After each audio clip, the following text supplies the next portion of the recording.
Right, okay. Good evening, everybody. Welcome to the Politics Society's third academic event of the year, our first collaborating with the European Society. It's good to have you all here. Hugo Dixon is a journalist and entrepreneur and co-founder of the Common Ground campaign, whose stated goal is to keep Britain within the European Union, or despite that, fighting for a fairer Britain. So without further ado, I shall hand over to Mr. Hugo Dixon.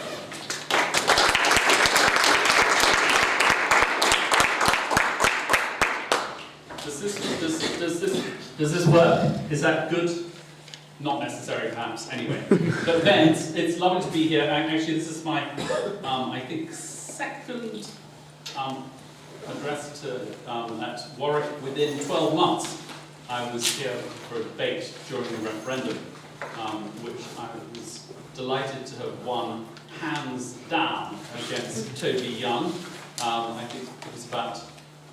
There were more in the audience than there are tonight, but I can see that it's fantastic to have the select ones who have come tonight. But I think it was 90% I won the debate that we should stay in the EU. Unfortunately, that was not reflected on June the 23rd. Just to say one thing about, I have a couple of hats, but one is indeed Common Ground.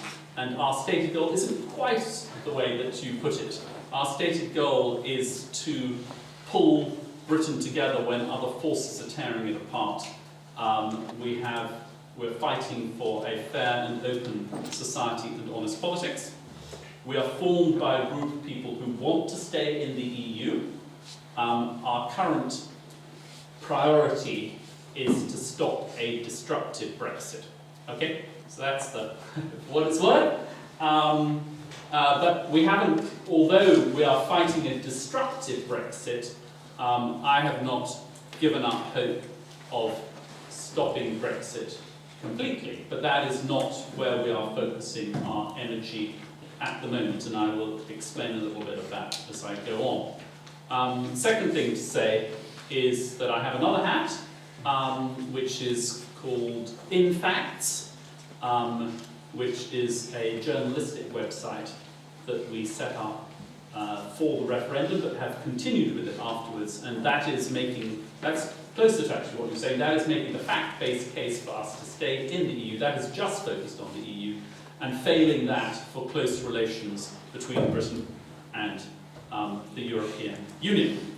So I've been asked this evening to talk about sort of the future, where do we go here from Brexit? And I'm actually going the focus of my prepared remarks is going to be slightly more narrow than that. It's how pro-Europeans should play the next few months.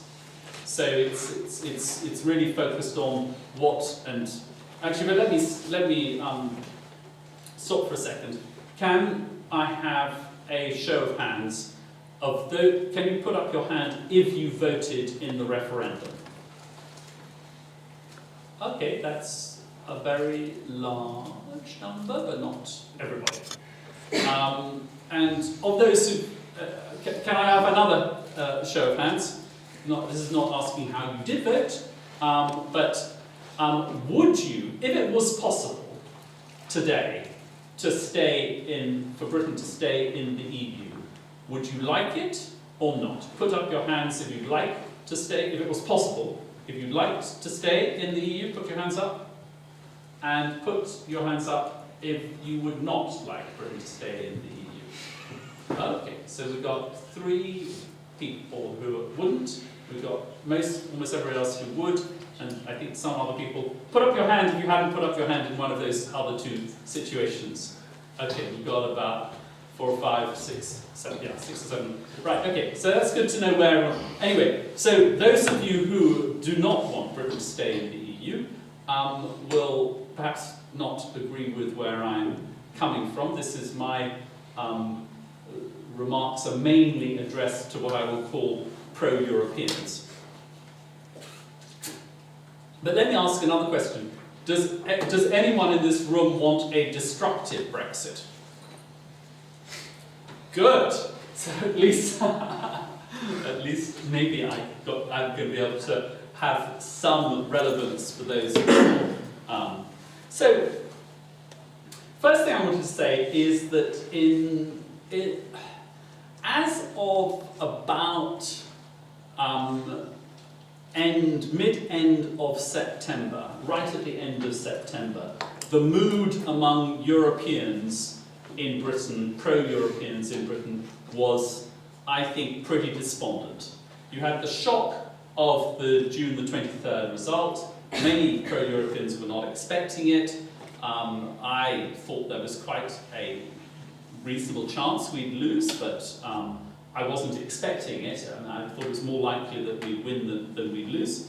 Then immediately after that result, there was a huge upsurge of emotion, and you saw people going on marches and signing petitions and everything like that.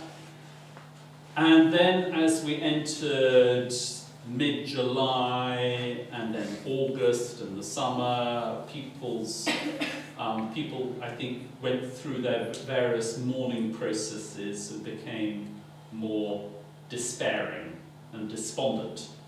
And you got to a situation where by the time you got to late September, most people were, oh my God, well, it's happened, it's happening, and they were resigned to that. Now, what we've had, though, in the last month is that the mood among pro-Europeans has perked up. And one reason for this is that MPs, I mean, as you probably know, 70% of MPs were pro-Remain, but now almost all of them are saying that the people have spoken, Brexit means Brexit, and therefore we are leaving. And therefore even people who had previously been campaigning to stay in the EU have said, I'm afraid that's it. And they had, these MPs in particular, had run for the hills because they were so scared about being accused of flouting the people's will. But in the last month, they have started to creep down into the valleys again. And this has provoked a reaction from the hardline Brexiters, from the tabloid press, as I think most of you will be aware that the media, the press in particular, was almost solidly for Brexit, particularly the tabloids. Only the Mirror wasn't really, well, the Mail on Sunday wasn't, but the Express, the Sun, the Daily Mail, and then the Telegraph and the Sunday Times were actively campaigning and often twisting the facts in order to persuade people that they should vote for Brexit. And this tabloid press has heaped opprobrium on those MPs such as Ed Miliband and Nick Clegg, who have dared to stick their heads above the parapet, accusing them of being undemocratic and unpatriotic. These hardliners, who I'm starting to call the Brexiteer Bolsheviks, have also been briefing against Mark Carney, the governor of the Bank of England. They wanted to get him to leave. Well, what was announced yesterday was that he would stay a little bit longer, but not as long as he could have stayed. And also Philip Hammond, the Chancellor of the Exchequer, on the grounds that they were too soft. And in my mind, the vitriol that we are seeing is a sign that the hardliners are worried that they may not be able to thrust their damaging Brexit down the throats of the British people. And the turning point, the reason why I think there has been this sort of perking up of the mood of the pro-Europeans, the turning point was the Tory party conference just down the road from here in Birmingham at the end of October, where Theresa May overplayed her hand. We saw that the pound plunged. It's now virtually 20% down against the dollar since Brexit. And many moderates were appalled that Theresa May was willing to drive the economy over a cliff and adopt policies that were stoking xenophobia. Now, Theresa May seems to be softening her line. You will have seen perhaps the story from last week about how the government has offered assurances to Nissan so that the Japanese car maker will make 2 new models at its Sunderland factory. And Greg Clark, the business secretary, said on the Andrew Marr show on Sunday that his goal was to avoid tariffs and bureaucratic impediments. Now, we don't know exactly what he offered to the Japanese because he has refused to reveal his letter to the Japanese car maker. And unfortunately, Andrew Marr, who interviewed him, he asked him, and Greg Clark said, well, my goal is to avoid these tariffs and these bureaucratic impediments. But Andrew Marr forgot to ask him the obvious follow-on question, which is, and Mr. Clark, if you are not successful in avoiding tariffs, what have you offered Nissan in return to give them assurance that they will not be put at a competitive disadvantage? So he failed to ask that question, so we don't really know. But what it's being interpreted as, let's say, some form of soft Brexit, at least that Greg Clark, or at least for the automotive industry, or well, who knows? We don't really know, but it's some sort of softening of the line. And the government has also retreated from plans to name and shame companies by forcing them to disclose the number of foreigners working for them. Unfortunately, it hasn't guaranteed the rights of the 3 million, slightly over 3 million EU citizens living in our country. This is something that Common Ground and 13 other civil society organisations have a petition running on, and we've had over 30,000 signatures. Do sign up to it if you wish to. It's called Right to Remain, but it's right with a W-R-I-T-E, to remain, and we are inviting people to write to Theresa May to encourage her to make a joint statement with the other heads of government in the EU, that the EU citizens living here will not be treated like second-class citizens, but also Brits living on the other side of the Channel won't be treated as second-class citizens either. And so I think that although there has been some wobbling by Theresa May in the last month, and although there has been a little bit more energy shown by the pro-Europeans, we have to be honest, and we have to accept that the most likely scenario still is that we will charge over the cliff like a bunch of lemmings in 2.5 years' time. So how could we stop this?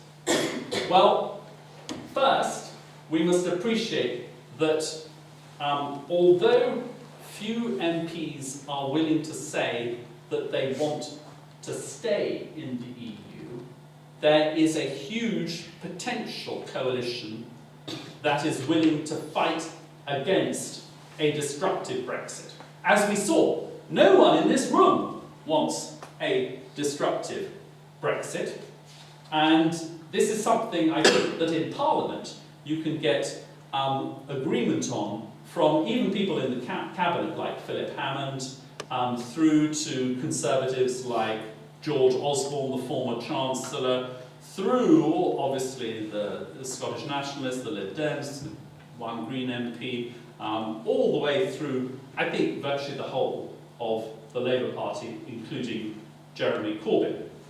And now, what is a destructive Brexit? Let me define what I think a destructive Brexit is. A destructive Brexit is one that tanks the economy, undermines the union with Scotland, threatens our rights such as workers' rights, consumer rights and environmental standards, damages our influence in the world, or inflames xenophobia. Now, other people might have other lists, but it seems to me that those 5 are the core risks that we face. Power in the world, breakup of the UK, our society being torn apart, our economy, and then our rights. Now, one thing to note is that fighting against this bitter divorce, this destructive Brexit, is not the same as campaigning in favour of an amicable separation. If we advocate a soft Brexit, as some people are doing, that means we accept that we are leaving the European Union. And while that may be the most likely scenario, actually, I admit it is the most likely scenario, if public opinion changes, why shouldn't we think again? Those who campaign against a destructive Brexit are keeping open the question of whether they would have a soft Brexit or they might have no Brexit at all.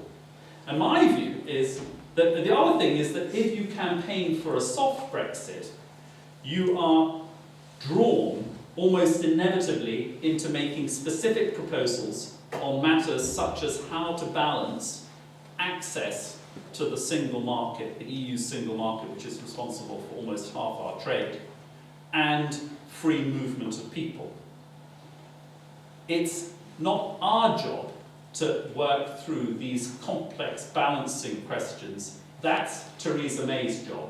She did not have to become Prime Minister. Some people are saying, oh, poor Theresa May, she's got such an awful job, how is she going to manage to deal with all of these complexities? Well, she damn well wanted to be Prime Minister. No one put a gun to her head. No one said, you've got to go into Downing Street. She kept quiet during the referendum campaign, saying virtually nothing, except what she told to Goldman Sachs. As you may have seen, she told a private session at Goldman Sachs that she was quite worried about the economic consequences of leaving the EU. But she didn't tell that to the British people. She kept mum, partly, I think, deliberately, because she knew that the less that she said, the better the chance she would have of becoming Prime Minister after the referendum. She hitched her wagon very, very lightly to the pro-Remain camp. And so nobody should feel any sympathy for this ambitious woman as she now struggles with a situation which she did not have to manage. So, but I myself think that she's not going to be able to come up with a deal that doesn't harm our jobs and prosperity unless she agrees to free movement. And she won't be able to sell that to the Brexit Bolsheviks.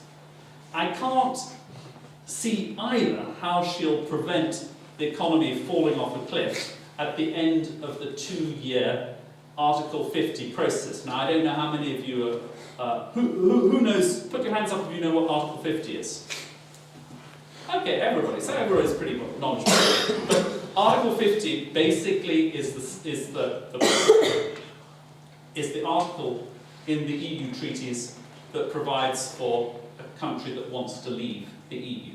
Once you trigger Article 50, you leave 2 years later, unless you've had a deal in the meantime, or unless everybody, all the other 27 countries, agree to give you an extension on the talks. Most people think, I would say now almost all experts, but I scarcely dare to mention experts after Michael Gove said the British people had enough of experts, but almost all experts would now accept that it may be possible for us to negotiate our exit from the EU in 2 years' time, but it is almost impossible to see how we could negotiate a new deal with the EU in that time frame. So what was very little appreciated actually during the referendum campaign, even at Infax we only wrote a few articles about this, is that there are two separate processes.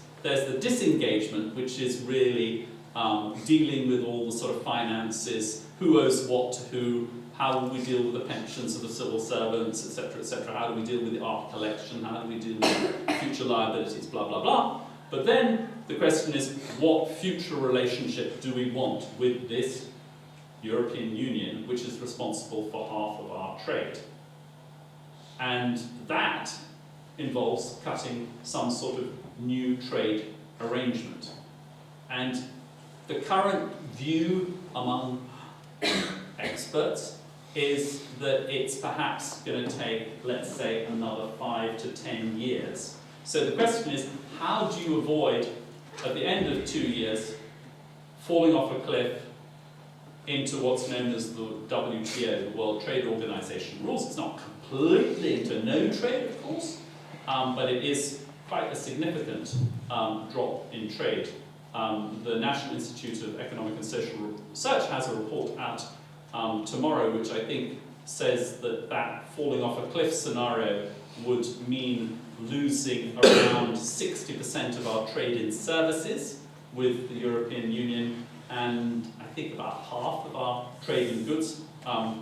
That should be checked before if this video is being used for any future evidence against me. The Prime Minister, I think, will also struggle to avoid giving Scottish nationalists an excuse to hold a second independent referendum. If we have this destructive Brexit that damages the British economy, the Scottish economy will be damaged too, and people like Nicola Sturgeon will be able to say to the Scottish people, look, they destroyed our economy, they didn't even take account of our wishes because it was about 2/3 of the Scottish people voted against Brexit. The only way we can protect ourselves is by going for independence and joining the European Union and staying in that single market. I think that would be complete madness, economic madness for the Scots, because the UK single market, I think, is roughly 4 times as important for the Scots as the EU single market is. And lots of hardline Brexiters make the same point. They say it would be absolute madness. How could they do something so economically damaging? And I say to them, well, how come the Brexiteers did something so economically damaging as vote for Brexit? Sometimes people do silly things. I also think that it will be hard for Theresa May to avoid imposing border controls between Northern Ireland and the Republic of Ireland.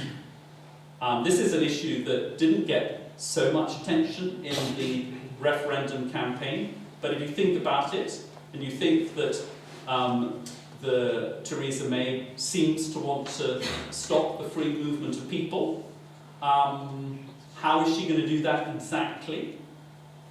Is she going to be able to do that if she allows people to pass from the Republic of Ireland, which is still part of the EU, into Northern Ireland without any border controls, and then from Northern Ireland into the rest of the UK, presumably without any controls?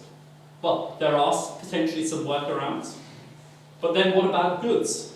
If we don't have any border controls between Northern Ireland and the Republic of Ireland, and we're not in the single market and in the EU's, we're not in the EU's customs union, which we can come back to if people are interested in these technicalities, how are they going to make sure that, say, goods that come into Britain, or British goods that are supposed to face tariffs when they go into the EU, don't sneak into the EU over the border between Northern Ireland and the Republic? Maybe she's got some clever wheeze that can get round that. People are talking about new technology, maybe using drones to check rather than old-fashioned customs controls. Anyway, let's see. I also think she is going to struggle to find a way for us to work as effectively with our EU partners in fighting against terrorism, standing up to Vladimir Putin, who frankly is going to be hugely emboldened if Donald Trump wins next week's US presidential election. Frankly, the idea that we are looking to disengage with Europe, to fragment the power of Europe at a time when Donald Trump, who is, let's face it, an anti-NATO protectionist bully, may be about to get into the White House, fills me with despair. But maybe Theresa May will prove me wrong. And if she does, if she can negotiate all of these things, we will indeed avoid a destructive Brexit, and I think all of us can be reasonably happy. More likely, though, this will prove mission impossible, and when that becomes apparent to the public at large, we will be able to say, since you can't deliver a Brexit which isn't destructive, we don't want any Brexit at all. At that point, which may be a year or two from now, we will find MPs who are willing to campaign openly for a referendum on the Brexit terms, something that not many are willing to do today. And if we have such a vote, I think we will win it. Now, if anyone says it's undemocratic for voters to change their minds, I would remind them of what David Davis, who knows who David Davis is? Everybody pretty much. The Brexit secretary said 3 years ago, he said, if a democracy cannot change its mind, it ceases to be a democracy. The challenge, of course, for people like me is to convince the public that May is heading towards a destructive Brexit before it's too late. Now, there's a little bit of good news on this, because, again, I would say if we go back to sort of July, August, let's say July, August, most people in my sort of camp felt we didn't really have very much time, and we had to do something immediately before Article 50 was triggered. But the consensus now is that if we change our mind, even if it's after Article 50 has been triggered, we can reverse the process. And Donald Tusk, who's the European Council President, said this only last month. The best thing, though, that we could do in the short run is to force Theresa May to produce a plan and agree to a parliamentary vote before she triggers Article 50. This is something that the courts may require. You may be aware that there was a law case that has been held in the High Court a few weeks ago. The judgment is imminent. It will be appealed to the Supreme Court, so we won't have a final judgment until the end of the year. But whatever happens with that court case, we don't have to rely on the judges. MPs can force Theresa May to produce a plan and can force her to have a vote on that plan, just as they forced her a few weeks ago to agree to have a debate. That was the first baby step. That was the thing that's given a lot of people encouragement, that the flickers of life emerging in Parliament. But we need to reinforce our representatives. We need a rallying cry supported by civil society, something like, don't press the button without a plan. And that's something that Common Ground is working on. We're working on a campaign along those lines, and we hope to have it, I don't know when, anyway, in a few weeks, hopefully. And I think it's actually outrageous that the Prime Minister thinks she can get away without proper parliamentary scrutiny of her. It's absolutely in the same vein. And the fact that Brexiters made so much song and dance about the importance of sovereignty during the referendum campaign is merely rubbing salt in the wound. But you can see why Theresa May does not want to spell out her plans. She is supported by an unholy alliance of protectionists, neoliberals, soft Brexiters, and former Remainers who have now become Brexit means Brexiters. She must be concerned that this rickety coalition could crumble if she reveals her plans, because she will then cease being all things to all people.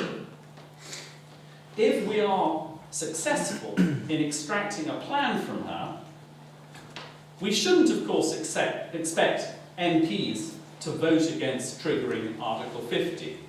That wouldn't have public support. But our parliamentarians may feel emboldened to attach conditions to the triggering of Article 50. For example, that May does not agree to a destructive Brexit on the lines that I've defined. For example, that secrecy is kept to the minimum during these 2 years of talks, and that MPs get a vote at the end of the process.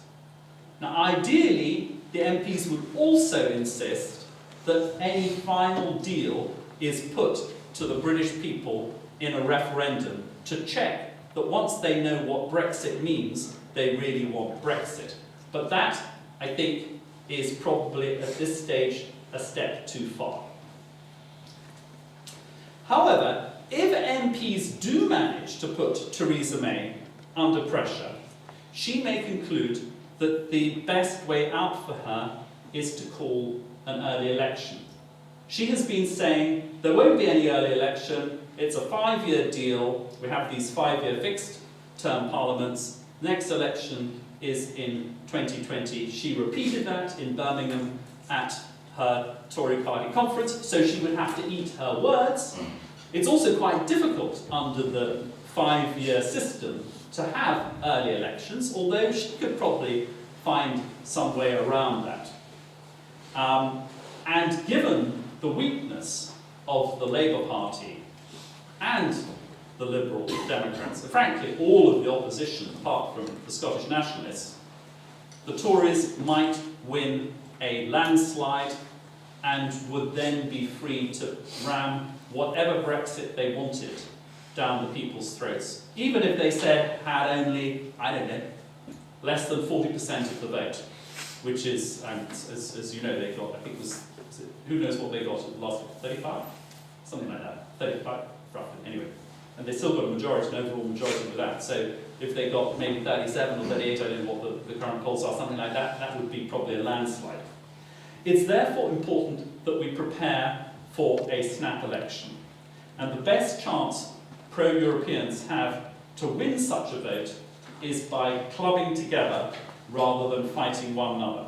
And that's why Common Ground is one of 14 civil society groups that have called on the Liberal Democrats, Labour, Greens and pro-European Conservatives to back a common candidate in the coming Richmond Park by-election, which has been called because Zach Goldsmith, a Brexiter, resigned in protest at the planned new runway in Heathrow.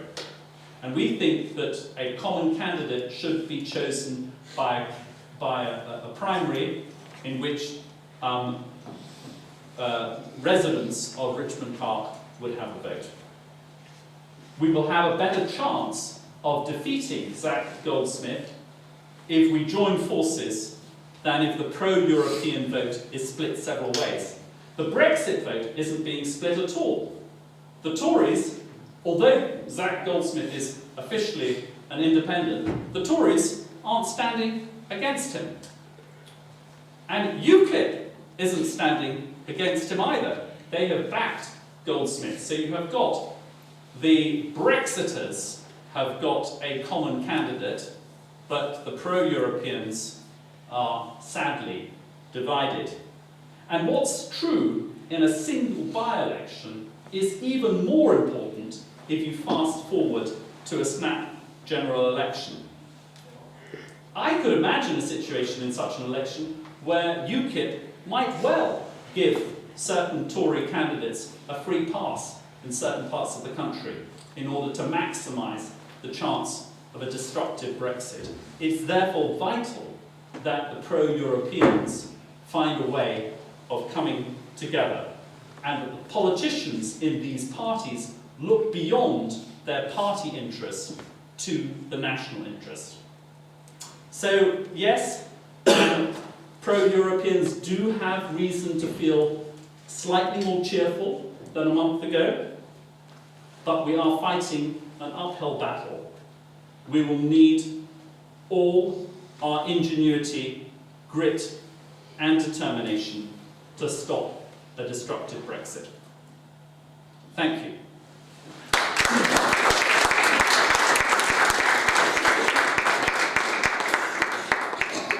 Thank you. Okay, we'll use the rest of the time to answer any questions you might have. So has anybody got a question they'd like to ask? Don't be shy. Lots of people. Should we take this one? What's your name? Ron. Ron. Ron. Ron. Yeah. So obviously, following the last few months, you've had a lot of clumsy rhetoric and coming from like leading Brexit bases, and also Theresa May's kind of lost out of her advantage of being able to bridge a temporary economic agreement to cover the uncertainty that we would have if we were to activate Brexit. So do you think that would cause any of the leading Brexiteers to leave the front bench of the Tories? And if so, who would that be? I think there's no sign of them leaving at the moment, but I don't think that I don't think the government has decided what it's going to do yet, you see. I think they keep on oscillating. And the problem is that Theresa May only has a majority of 12. And it's therefore, it's quite difficult for her to, this is why I think that she may be pushed into having an election, an early election. Because say David Davis, I suppose David Davis or Liam Fox would be the ones, or perhaps Liam Fox would be the most likely, if I have to say, most likely to go, followed by David Davis, followed by Boris Johnson. I think, and why do I pick on Liam Fox?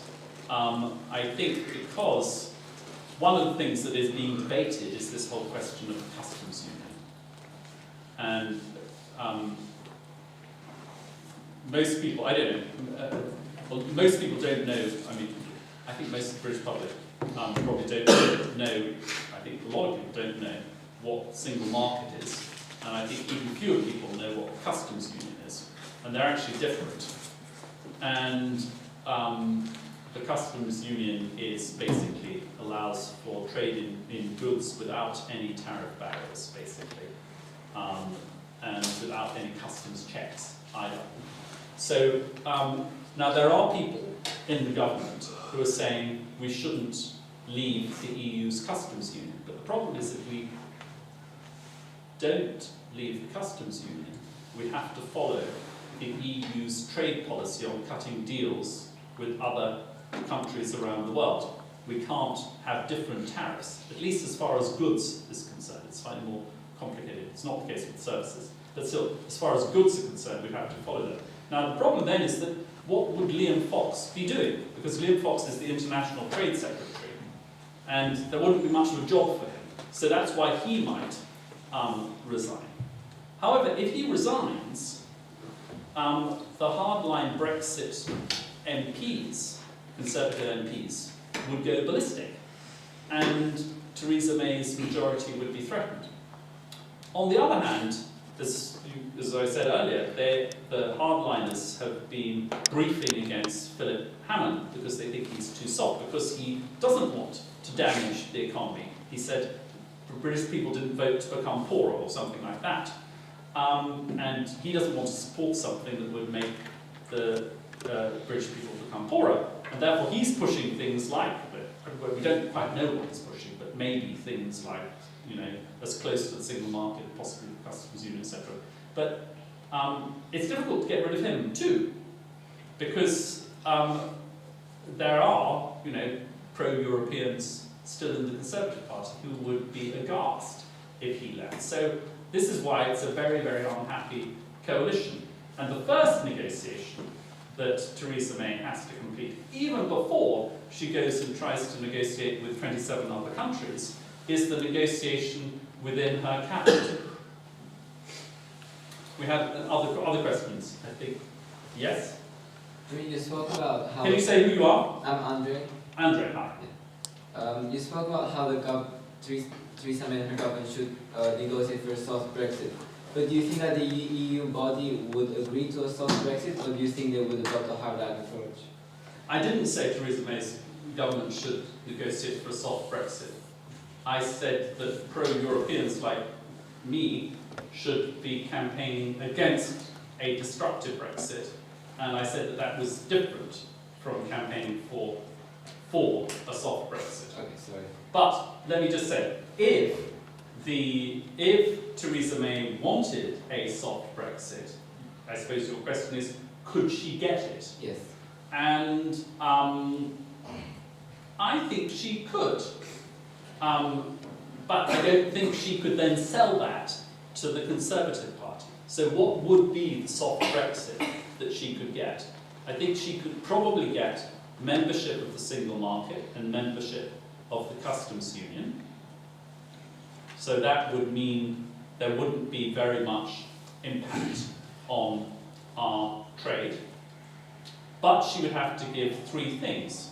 She would have to pay into the EU's budget, pretty much at the same level that we currently pay. She would have to accept full free movement of people, and she would have to accept that Britain would follow the rules of the single market without a vote on those rules. And that would be, frankly, that would be difficult even for people like me to accept, because I wouldn't mind the free movement of people, and I wouldn't mind paying into the budget, but following the rules without any vote on the rules, and also as far as the customs union is concerned, having to adopt EU trade policy without a vote on what that trade policy was going to be. So the EU decides to cut a deal with China, or a deal with Japan, or a deal with America, and then we just have to go along with it without any say of it. And that doesn't seem to me, that seems to me completely the opposite of the slogan, vote, leave, take control. I mean, in my mind, I want control, and one of the reasons why I'm very unhappy about Brexit is that it will diminish our power in the world rather than increase our power in the world. So I think she could negotiate something like that with the Europeans, but she couldn't sell it to the British people. Yes, Stavros. So personally, I see the Brexit vote as a loss to the Labour Party, given that a large proportion of the Labour MPs, and particularly towards the leadership, did not actively campaign as much as they could have, and potentially they should have, in favour of European ideals. So given Jeremy Corbyn consolidated his power within the party by winning the intra-party election, do you think it is likely that we get a very solid pro-European movement that would involve all of the Labour Party and have its MPs who have constituencies that have voiced against, in favour of Brexit, to have them propose a plan that's completely pro-European and could potentially stop a destructive Brexit? That makes sense. Yeah, I agree. I think that the position of the Labour Party, both during the referendum and after the referendum, at least immediately after the referendum, was very disappointing. Jeremy Corbyn did not campaign vigorously for staying in the EU. I don't think he really cared much either way. But since the vote, of course, as you say, many Labour MPs who were pro-Remain have looked at how their constituency voted, and they've seen that many of their voters actually wanted to leave. And so they have changed their tune, particularly on the issue of free movement. I think it is therefore at the moment impossible to get the Labour Party to campaign vigorously for staying in the EU. However, I think that's different from persuading them to campaign against a destructive Brexit. I was quite heartened that Ed Miliband is actually using this phrase, destructive Brexit. And Keir Starmer, who is the shadow Brexit secretary, is making some important interventions in the House of Commons, not in favour of staying in, but against a destructive Brexit. I think to get the Labour MPs to turn and to say that they're in favour of staying in the EU, which I must say I don't think will happen, but for that to happen, public opinion needs to change. Now, the facts are basically as follows. Although the vote in the referendum was about 52-48, about 2/3 of constituencies had a majority for leave. This is partly because some of the most pro-Remain constituencies have actually large populations, like, you know, as I think you know, sort of the inner city constituencies tend to be physically small, but lots and lots of people, more people, whereas the countryside tends to have larger areas but fewer electors in them. The other thing is that some of these places, for example, Richmond Park, about 72% of the people.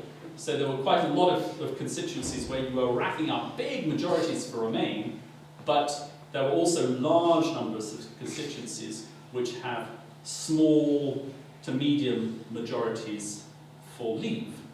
And the maths is basically as follows, that if you manage to shift from 48-52 to 55-45, so if the population was 55 in favour of Remain, then about 60% of constituencies would flip to having a majority of Remain voters in them. So I think that's where you start to see. So if we go from 48-52 to 52-48, that's not going to be enough. You have to shift public opinion to around 55-45 in our favour, and that's when I think you'll start to see not just public opinion changing, but the opinion of MPs changing. And I think you probably need to get close to 60-40 in public opinion before you could actually have a significant hope of changing this outcome. The man in the red baseball cap. Yeah, I'm Jack. I have a few questions regarding the trade relations between in the UK and the EU. You said that we need to sort of, we better stay in the single market, obviously in terms of trade barriers. But there is the US trades about $1.9 trillion with the EU a year. China trades about $500 billion with the EU a year. Again, in terms of, sort of accepting regulations, if you trade to a country, if you trade goods to a company, of course you can have a vote on what those countries' regulations are, because you control them. And again, also I think the Iceland is a member of the European Free Trade Area, which joins, which when combined with the EU creates the EEA, and they obviously don't have to follow EU legislation, unlike Norway or Switzerland, which are joined within the customs union in the common market. So just wondering what makes you think leaving the common market would reduce our trade when other countries, have some access to the single market, so to speak, without having to accept immigration, from the EU and accepting, EU regulations and so on. Okay, let me deal first with the US example that you've given, and nobody says, at least no expert says that if we leave, our trade with the EU will go down to zero. So everybody accepts that there's a gradation of different levels of access to the single market. The moment we have the best type of access to the single market, and then it goes down in gradations with Norway and Iceland and Liechtenstein at the next level, Switzerland probably at the level below that, and then you go down to countries like America, which doesn't have any special deal with the EU. We're in discussions with them about having a special deal, but that hasn't come to fruition, and it looks like it may not come to fruition. It's the so-called TTIP. Now, America does indeed do a huge amount of trade with the EU, but and Britain does a huge amount of trade with America. It's another way of looking at it. But America is a very, very big market. And one way of looking at this is to say how much trade. The American economy is about the same size as the EU economy. And if you actually take Britain out of the EU, if you look at the rest of the EU, the American market, the American economy is bigger than the other 27 economies in Europe, in the European Union put together. With the European Union, we've got this incredibly intense trade arrangement. With America, we've just got the World Trade Organization deal.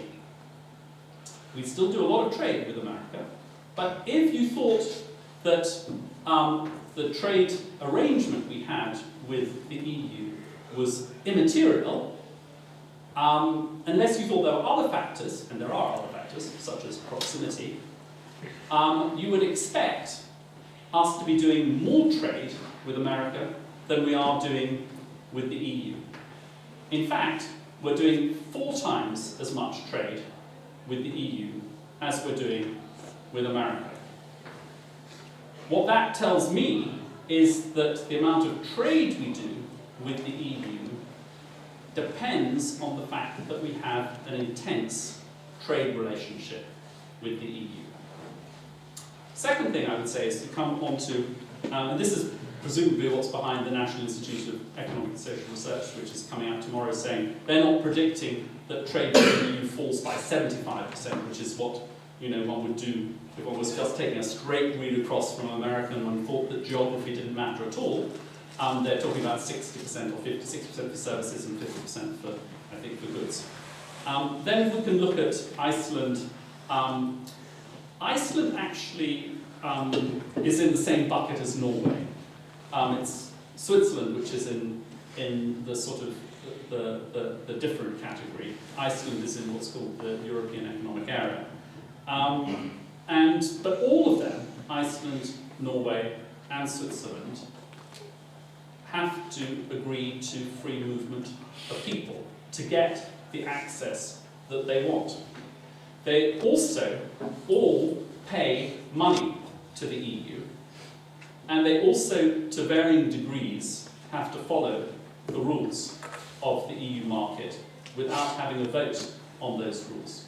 Slightly different with Switzerland, because they've got a series of bilateral deals, but with Iceland and Norway, it's all the single market regulations they have to follow, and they don't get a single vote on those regulations. Now, I know a lot of Brexiters have said, oh, well, we always lose out when we go to Brussels, and they say we keep on losing these votes. Well, since, I think it's 1999, I'm not absolutely sure of the dates, but I think since 1999 we've lost 56 votes in the EU Council. And Brexiters say how terrible it is, we're losing all of these votes. What they don't tell you is how many votes we've won. Does anybody know how many votes we've won in the same period? Anyone like to hazard a guess? I'm going to ask. Yes. I want to say it's either 200 or 2,000. Go on, which one? Choose one. I'll say 200. 200. He's wrong. Now I want to ask. Have a guess. Chloe, do you want to have a guess? 2,000. 2,000. Well, it's pretty close. 2,466. 2,466 wins to 56 losses. That's what happens at the moment. If we leave and we don't have a vote on the rules, but we have to follow the rules in the way that Norway or Iceland does, Jack, then, you know, I think that would be a step back, not a step forward. Do we have? I'm afraid we're going to probably have to call it. End of questions. Very good. Okay, thank you. Yeah, thank you all for coming. It's great to have you all here. Just to let you all know, on the 8th of November, overnight, we're going to be having a live watch of the American election results in the SU. We'll be there until 5 in the morning. So you're all more than welcome to come along and watch the results with us. Other than that, it's just thank you to the European Society for collaborating with us, and thank you to